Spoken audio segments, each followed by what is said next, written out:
ಜೈಲೂಟ ಸೇರದೆ ದಾಸ ಒದ್ದಾಡ್ತಿದ್ದಾನೆ. ಮನೆ ಊಟಕ್ಕಾಗಿ ಕೋರ್ಟ್ ಮೊರೆ ಹೋಗಿದ್ದಾನೆ. ಆದ್ರೆ ಮನೆ ಊಟಕ್ಕಾಗಿ ದರ್ಶನ್ ನಾಟಕ ಆಡಿದ್ನ ಅನ್ನೋ ಅನುಮಾನ ಕೂಡ ಮೂಡಿದೆ.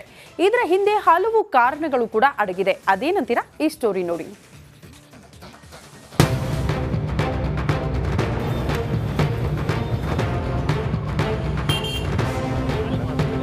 ದರ್ಶನ್ ದೈತ್ಯ ದೇಹ, 6 ಅಡಿ ಎತ್ತರ, ಜಬರ್ದಸ್ತ್ ಮೈಕಟ್ಟು, ಗಜನಂತೆ ಇರುವ ಕಾಟೇರ ಕೊಲೆ ಕೇಸ್ನಲ್ಲಿ ಜೈಲಲ್ಲಿ ಕಂಬಿ ಎಣಿಸ್ತಾ ಇದ್ದಾನೆ. ಜೈಲೂಟ ತಿನ್ನಲಾಗದೆ ಪರದಾಡ್ತಾ ಇದ್ದಾನೆ. ಮನೆ ಊಟಕ್ಕಾಗಿ ಪರಿತಪಿಸ್ತಾ ಇದ್ದಾನೆ. ಆದ್ರೆ ಹೋಮ್ ಫುಡ್ಗಾಗಿ ದರ್ಶನ್ ನಾಟಕವಾಡಿರುವ ಅನುಮಾನ ಮೂಡಿದೆ.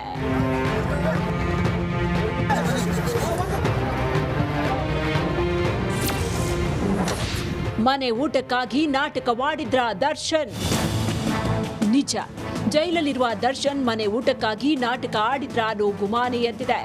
ಕಾರಣ, ನಟ ದರ್ಶನ್ ಮನೆ ಊಟಕ್ಕಾಗಿ ನ್ಯಾಯಾಲಯಕ್ಕೆ ಸಲ್ಲಿಸಿದ್ದ ಅರ್ಜಿಗೆ ಪ್ರಾಸಿಕ್ಯೂಷನ್ ಇಂದ ಆಕ್ಷೇಪಣೆ ಸಲ್ಲಿಕೆಯಾಗಿದೆ. ಇದೇ ಪ್ರಾಸಿಕ್ಯೂಷನ್ ಸಲ್ಲಿಸಿರುವ ಆಕ್ಷೇಪಣೆಯಲ್ಲಿ ದಾಸ ಕಳ್ಳಾಟ ಆಡಿರುವ ಬಗ್ಗೆ ಅನುಮಾನ ಮೂಡಿದೆ.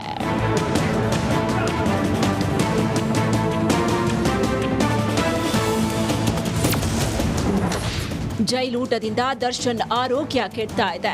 ಹೀಗಾಗಿ ಮನೆ ಊಟಕ್ಕೆ ವ್ಯವಸ್ಥೆ ಮಾಡಬೇಕು ಅಂತ ದರ್ಶನ್ ಪರ ವಕೀಲರು ಕೇಳ್ಕೊಂಡಿದ್ದಾರೆ. ಆದ್ರೆ ಜೈಲು ಪಾಲಾಗುವವರೆಗೂ ದರ್ಶನ್ಗೆ ಯಾವುದೇ ಅನಾರೋಗ್ಯ ಇರಲಿಲ್ಲ. ಜೈಲಿಗೆ ಹೋದ ನಂತರವೂ ಯಾವುದೇ ಅನಾರೋಗ್ಯ ಇಲ್ಲ.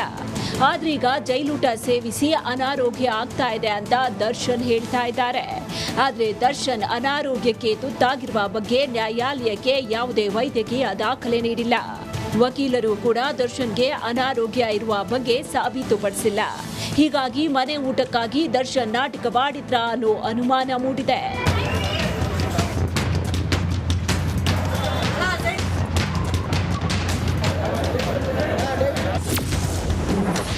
ದರ್ಶನ ಸಿಗದೆ ನಟ ಶ್ರೀಕಾಂತ್ ವಾಪಸ್.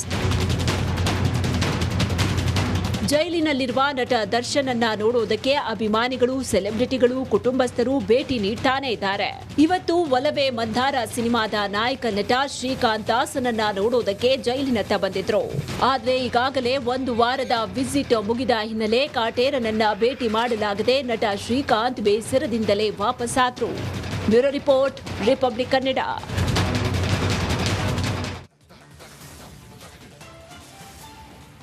ಕೊಡಗು ಜಿಲ್ಲೆಯಲ್ಲಿ ರೈತರು ಲಾಭವಿಲ್ಲ ಎಂಬ ಕಾರಣಕ್ಕಾಗಿ ಭತ್ತದ ಗದ್ದೆಗಳನ್ನ ಪಾಳು ಬಿಟ್ಟಿದ್ದಾರೆ.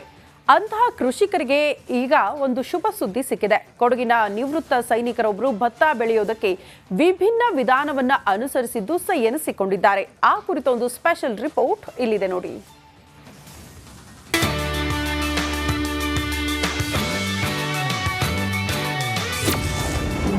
ಗದ್ದೆಯಲ್ಲಿ ನೇರವಾಗಿ ಭತ್ತ ಬೆಳೆಸುವ ಕೃಷಿಕ. ನಾಟಿ ಮಾಡಲ, ಸಸಿ ಮಾಡಿ ತಯಾರಿಸುವಂತಿಲ್ಲ.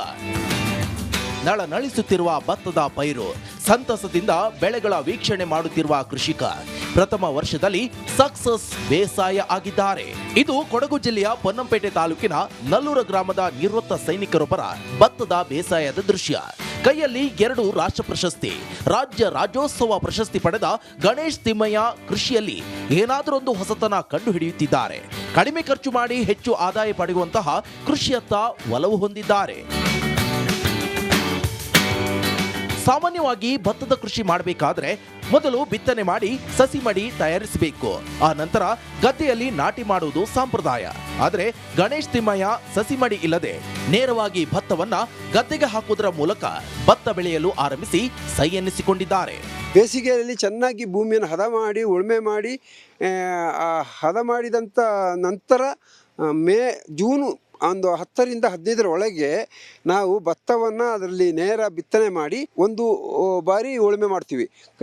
ಆ ಭೂಮಿಯ ಕೆಳಗಿಂದ ಅದು ಯಾವಾಗ ಮಳೆ ನೀರು ಬೀಳ್ತದೆ ಆವಾಗ ಅದು ತನ್ನಿಂದ ತಾನಲ್ಲೇ ಮೊಳಕೆ ಹೊಡೆದು ಪೈರು ಈ ಥರ ಪೈರು ಬಂದು ಈಗ ಈ ಸ್ಥಿತಿಗೆ ತಲುಪಿದೆ. ಇದೀಗ 22 ದಿವಸ ಆಗಿದೆ. ಇದರಲ್ಲಿ ಏನು ಒಂದು ವಿಶೇಷ ಅಂತ ಹೇಳಿದ್ರೆ ಇದರ ಬುಡ, ಇದರ ಸ್ಟಮ್ಮು ಯಾವ ಥರ ಸ್ಟ್ರಾಂಗ್ ಆಗಿದೆ ಅಷ್ಟೇ ನಮ್ಮ ಭತ್ತದ ತೆನೆ ಇಳುವರಿ ಜಾಸ್ತಿ ಬರ್ತದೆ. ಜೂನ್ ತಿಂಗಳಲ್ಲಿ ಗದ್ದೆಯನ್ನು ಹದಗೊಳಿಸಿ ಭತ್ತವನ್ನ ಗದ್ದೆಯಲ್ಲಿ ಚೆಲ್ಲಲಾಗುತ್ತದೆ. ನಂತರ ಒಂದು ಬಾರಿ ಟ್ರ್ಯಾಕ್ಟರ್ ಮೂಲಕ ಉಳುಮೆ ಮಾಡಲಾಗುತ್ತದೆ. ಮಳೆಯಾದಂತೆ ಭತ್ತದ ಮೊಳಕೆಯೊಡೆದು ಬೆಳೆಯಲು ಆರಂಭವಾಗುತ್ತದೆ. ಎಲ್ಲರೂ ಇದನ್ನ ಅನುಸರಿಸಬೇಕು ಎಂಬುದು ತಿಮ್ಮಯ್ಯ ಆಶಯವಾಗಿದೆ. ಇದೇ ಫಸ್ಟ್ ಟೈಮ್ ನಾನು ಇದನ್ನು ಪ್ರಯೋಗ ಮಾಡ್ತಾ ಇರೋದು. ಇದರಿಂದ ಇದನ್ನು ನನಗೆ ತುಂಬ ಖುಷಿ ಆಗ್ತಾ ಇದೆ. ಮುಂದಿನ ಪೀಳಿಗೆ ನಮ್ಮ ಯುವಕರು ಈ ಥರ ಒಂದು ಕೃಷಿ ಮಾಡೋದರಿಂದ ಯಾರು ಗದ್ದೆಯನ್ನು ಪಾಳು ಬಿಡದಂಗೆ ನಮಗೂ ಮತ್ತು ನಮ್ಮ ದೇಶಕ್ಕೆ ಗಡಿ ಕಾಯುವ ಯೋಧರು ಇರ್ಬೋದು, ಸರ್ಕಾರಿ ನೌಕರರು ಇರ್ಬೋದು, ಇವರಿಗೆಲ್ಲ ಒಂದು ಅನ್ನ ನೀಡುವಂಥ ಕಾರ್ಯ ಆಗ್ತದೆ. ಅದರ ಸಮಯದ ಉಳಿತಾಯ, ಉತ್ತಮವಾದ ಬೆಳೆಯನ್ನು ತೆಗಿಬೋದು. ಇನ್ನು ಆಡು ಮುಟ್ಟದ ಸೊಪ್ಪಿಲ್ಲ ಎಂಬಂತೆ ಗಣೇಶ್ ತಿಮ್ಮಯ್ಯ ಮಾಡದ ಕೃಷಿ ಇಲ್ಲ. ಹಾಗಾಗಿಯೇ ನಿವೃತ್ತ ಸೈನಿಕನ ಕೃಷಿ ಸಾಧನೆಗಾಗಿ ಹಲವಾರು ಪ್ರಶಸ್ತಿಗಳು ಬಂದಿವೆ. B Anukaryappa, Republic Kannada, Kodagu. ನೋಡಿ, ಮಳೆ ಆರ್ಭಟಕ್ಕೆ ಮತ್ತೊಂದು ದುರಂತ. 3 ಸಾವಾಗಿದೆ. 2 ಕಂದಮ್ಮಗಳು ಸೇರಿ ಮಹಿಳೆ ಬಲಿಯಾಗಿದ್ದಾರೆ. ಮನೆ ಗೋಡೆ ಕುಸಿದು 3 ಸಾವಾಗಿದೆ. ನಸುಕಿನ ಜಾವ ಏಕಾಏಕಿ ಗೋಡೆ ಕುಸಿತವಾಗಿದೆ. ಸವಣೂರಿನ ಮಾದಾಪುರ ಗ್ರಾಮದಲ್ಲಿ ನಡೆದಂತಹ ಘಟನೆ ಇದು. ಅಮೂಲ್ಯ, ಅನನ್ಯ, ಚನ್ನಮ್ಮ ಮೃತ ದುರ್ದೈವಿಗಳು ಅಂತ ಗುರುತಿಸಲಾಗಿದೆ. ಮೃತ ದೇಹಗಳನ್ನ ಹೊರತೆಗೆದಿದ್ದಾರೆ ಗ್ರಾಮಸ್ಥರು. ಉಳಿದವರನ್ನ ರಕ್ಷಿಸಿ ಆಸ್ಪತ್ರೆಗೆ ದಾಖಲಿಸಲಾಗಿದೆ ಅನ್ನೋದ್ರ ಡೀಟೇಲ್ ಸಿಗ್ತಾ ಇದೆ. ಬೆಳಗಿನ ಜಾವ ಇದ್ದಕ್ಕಿದ್ದಂತೆ ಮನೆಯ ಗೋಡೆ ಕುಸಿತವಾಗಿ 3 ಸಾವಾಗಿದೆ. 2 ಕಂದಮ್ಮಗಳು ಸೇರಿ ಮಹಿಳೆ ಕೂಡ ಬಲಿಯಾಗಿದ್ದಾರೆ. ಉಳಿದವರೇನೋ ಗಂಭೀರವಾಗಿ ಗಾಯಗೊಂಡಿದ್ದಾರಂತೆ. ಅವ್ರನ್ನ ಆಸ್ಪತ್ರೆಗೆ ದಾಖಲಿಸಲಾಗಿದೆ. ಆ ಮನೆಯಲ್ಲಿ ಎಷ್ಟು ಜನ ಇದ್ರು, ಯಾರ್ಯಾರ ಪರಿಸ್ಥಿತಿ ಏನು, ಇನ್ನಷ್ಟೇ ಮಾಹಿತಿ ಸಿಗಬೇಕು. ಬಟ್ ಗ್ರಾಮಸ್ಥರೇ ನೋಡಿ ಹೋಗಿ ಕೆಲವರನ್ನ ರಕ್ಷಣೆ ಮಾಡಿ ಆಸ್ಪತ್ರೆಗೆ ದಾಖಲಿಸಿದ್ರು. ಮತ್ತೊಂದು ಕಡೆ ಮೃತದೇಹವನ್ನು ಕೂಡ ಆಚೆ ತೆಗೆದಿದ್ದಾರಂತೆ. ಮಳೆಯ ಆರ್ಭಟಕ್ಕೆ ಮೇಲಿಂದ ಮೇಲೆ ಇಂಥ ದುರಂತಗಳು. ಎಷ್ಟು ಜನ ಜೀವ ಕಳೆದುಕೊಳ್ತಿದ್ದಾರೆ, ಎಷ್ಟು ಜನ ಜೀವನ ಕಳೆದುಕೊಳ್ತಿದ್ದಾರೆ ನೋಡ್ತಾ ಇದ್ದೀವಿ. ನೋಡಿ, ಕೆಲವರು ಗಾಯಗೊಂಡಿದ್ದಾರೆ. ಆ ಮನೆಯ ಗೋಡೆ ಕುಸಿತವಾಗ್ತಾ ಇದ್ದಂತೆ ಗ್ರಾಮಸ್ಥರೇ ಈ ಪ್ರಾಥಮಿಕ ಚಿಕಿತ್ಸೆ ಅಂತೀವಲ್ಲ, ಆ ಪ್ರಾಥಮಿಕ ಚಿಕಿತ್ಸೆ ಕೊಟ್ಟಿದ್ದಾರೆ ಸ್ಥಳದಲ್ಲಿ. ನಂತರ ಅವ್ರನ್ನ ಆಸ್ಪತ್ರೆಗೆ ಶಿಫ್ಟ್ ಮಾಡಿದ್ದಾರೆ. ಈ ಬಗ್ಗೆ ಮತ್ತಷ್ಟು ಡೀಟೇಲ್ಸ್ ಅನ್ನ ಕೊಡ್ತಾ ಹೋಗ್ತಾರೆ ನಮ್ಮ ಪ್ರತಿನಿಧಿ ಮಾರುತಿ ದೂರವಾಣಿ ಸಂಪರ್ಕದಲ್ಲಿ. ಮಾರುತಿ, ಎಕ್ಸಾಕ್ಟ್ಲಿ ಸದ್ಯ ಸ್ಥಳದಲ್ಲಿ ಏನಾಗ್ತಾ ಇದೆ, ಎಷ್ಟು ಜನ ಗಾಯಗೊಂಡಿದ್ದಾರೆ, ಅವರ ಪರಿಸ್ಥಿತಿ ಏನು, ಹೇಗಾಯ್ತು ಈ ಘಟನೆ? ಶ್ರುತಿ, ಏನಂತಂದ್ರೆ ಕಳೆದ 4-5 ದಿನಗಳಿಂದ ಜಿಲ್ಲೆಯಲ್ಲಿ ಜಿಟಿಜಿಟಿಗೆ ಮಳೆ ಪ್ರಾರಂಭ ಆಗಿರುವಂತದ್ದು. ಬಿಟ್ಟು ಬಿಡದೆ ಸುರಿತಿರುವ ಮಳೆಗಳಿಗೆ ಹಳ್ಳಿಗಳ ಪ್ರದೇಶಗಳಲ್ಲಿರ್ತಕ್ಕಂತಹ ಮಣ್ಣಿನ ಮನೆಗಳು ಕುಸಿದು ಬೀಳ್ತಾರಂತದ್ದು. ಇಂದು ಯಾವುದೇ ನಿರೀಕ್ಷೆ ಇಟ್ಕೊಳ್ಳದೆ ಮಲಗಿದ್ದ ಪುಟ್ಟ ಕಂದಮ್ಮಗಳೆರಡು ಸಾವನ್ನಪ್ಪಿರುವಂತದ್ದು, ಮನೆ ಕೂಡ ಕುಸಿರುವಂತದ್ದು ಹಾವೇರಿ ಜಿಲ್ಲೆಯ ಸವಣೂರು ತಾಲೂಕಿನ ಮಾದಾಪುರ ಗ್ರಾಮದಲ್ಲಿ ಈ ಘಟನೆ ನಡೆದಂತದ್ದು. ಅಂತಂದ್ರೆ ರಾತ್ರಿ ಜನ ಮಲಗಿರ್ತಾರೆ, ಆದ್ರೆ ಬೆಳಗ್ಗೆ ಆದ್ರೆ ಅವರ ಜೀವ ಇರಲ್ಲ. ದೇವರಾಯನ ಅಟ್ಟಹಾಸಕ್ಕೆ ಇವತ್ತು ಮಳೆರಾಯನ ಅಟ್ಟಹಾಸಕ್ಕೆ ನಿಜಕ್ಕೂ 3 ಜನಗಳ ಜೀವ. ಶಿಥಿಲಾವಸ್ಥೆಯಲ್ಲಿ ಇದ್ದಂತಹ ಮನೆನಾ?